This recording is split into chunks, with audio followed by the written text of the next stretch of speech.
Hey from Bugeyeguys. This is a client's car from Tennessee. Actually, I think it's going back to Virginia, but we're here today in Connecticut at the barn.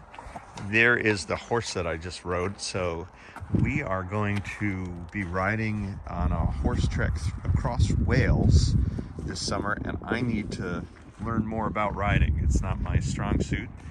So I get to drive this 43 horsepower Bugeye up here to ride a 1 horsepower horse for a half an hour. And what's super cool about it is that driving here is just a wonderful half-hour drive. I get to put an hour of time, actually I get a half hour of horse time and an hour of time with this client's car to make sure that it's ready to depart.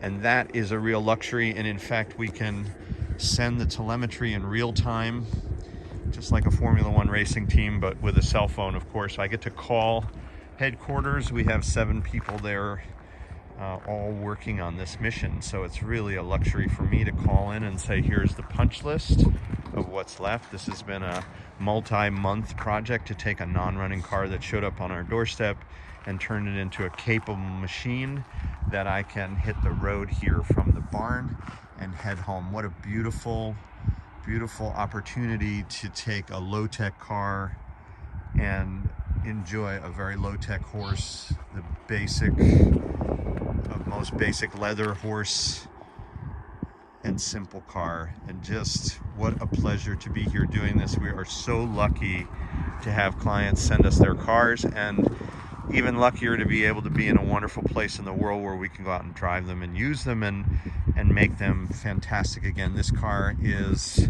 I'll just show you real quick, this car has had a number of great mechanical upgrades, like a 5-speed Ford transmission, but they also wanted a little bit more red contrast. And if you can see, there's this beautiful red accent on the tunnel mat. So we put in new carpeting and also those red details and a brand new dashboard. So we have this fantastic interior and the original steering wheel.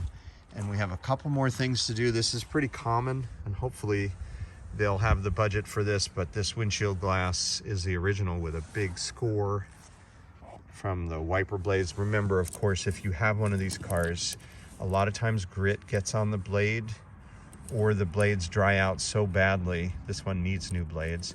So if you're running your wipers, you always want to run them in the up position unless it's wet, so that you don't score the windshield, which is exactly what happened here. And of course, this glazing rubber is also really cracked, so hopefully we'll get a chance to replace it. So I've got another 30 minutes back to the shop, leaving one barn and heading to another here from Bugeyeguys.